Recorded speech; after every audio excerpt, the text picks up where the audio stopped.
اگر آپ کو بھی رات کے 3 بجے سے 5 بجے تک پیشاب آتا ہے یا اس وقت میں آپ کی آنکھ کھل جاتی ہے تو یہ ویڈیو آپ کے لیے ہے۔ آپ کو اس بارے میں ضرور جاننا چاہیے کہ آخر ایسا کیوں ہے۔ اس کے بارے میں مکمل تفصیل جاننے کے لیے ویڈیو کو انجام تک ضرور دیکھیے گا۔ بسم اللہ الرحمن الرحیم۔ ناظرین، حضرت عائشہ کے ساتھ محبت اور علم ایک سفر کے دوران حضور نبی کریم صلی اللہ علیہ وسلم نے حضرت عائشہ کے ساتھ دوڑ کا مقابلہ فرمایا۔ ایک مرتبہ حضرت عائشہ جیت گئیں اور کچھ عرصہ بعد دوبارہ سے مقابلہ ہوا تو اس بار حضور اکرم صلی اللہ علیہ وسلم آگے نکل گئے۔ اس پر آپ صلی اللہ علیہ وسلم نے مسکراتے ہوئے فرمایا، یہ اس کا بدلہ ہے۔ یہ واقعہ بتاتا ہے کہ حضور صلی اللہ علیہ وسلم اپنی اہلیہ کے ساتھ کتنی محبت بھرے، خوش مزاج اور دل جوئی کرنے والے تھے۔ ازدواجی زندگی میں خوشی، ہنسی اور اپنائیت کو آپ صلی اللہ علیہ وسلم نے عبادت کے ساتھ جوڑ کر دکھایا۔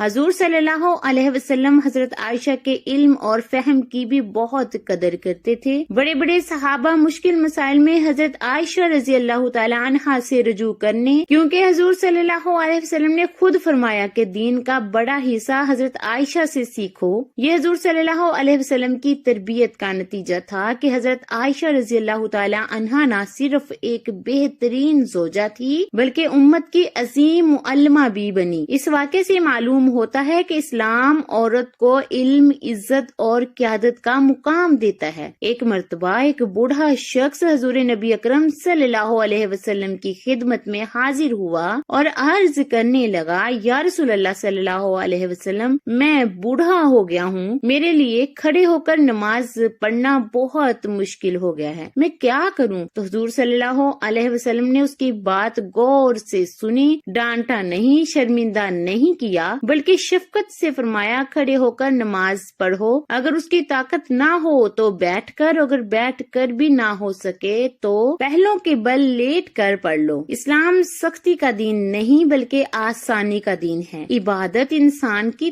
طاقت کے مطابق ہے اور نبی صلی اللہ علیہ وسلم نے کمزوری کو عذر نہیں بلکہ رحمت کا بنیاد بنایا ہے۔ اللہ تعالیٰ نیت اور کوشش کو دیکھتا ہے، جسمانی مشقت کو نہیں۔ بیمار یا معذور شخص کے لیے آسانی۔ ایک مرتبہ ایک شخص حضور نبی اکرم صلی اللہ علیہ وسلم کی خدمت میں حاضر ہوا اور عرض کیا، یا رسول اللہ صلی اللہ علیہ وسلم، مجھے بار بار پیشاب کی حاجت ہوتی ہے، میں پاکی اور نماز کا کیا کروں؟ حضور صلی اللہ علیہ وسلم نے اس کی بات شفقت سے سنی اور فرمایا، ہر نماز کے وقت وضو کر لیا کرو، پھر اس وضو کے ساتھ نماز ادا کر لیا کرو، چاہے اس دوران کچھ خارج ہو جائے۔ یہ واقعہ بتاتا ہے کہ اسلام بیماری اور کمزوری کو نظر انداز نہیں کرتا۔ بار بار پیشاب آنے والا شخص معذور شمار ہوتا ہے اور اس کی نماز اور عبادت بھی قبول ہو جاتی ہے۔ دین کی خوبصورتی یہ ہے کہ نہ شرمندگی ہے، نہ سختی،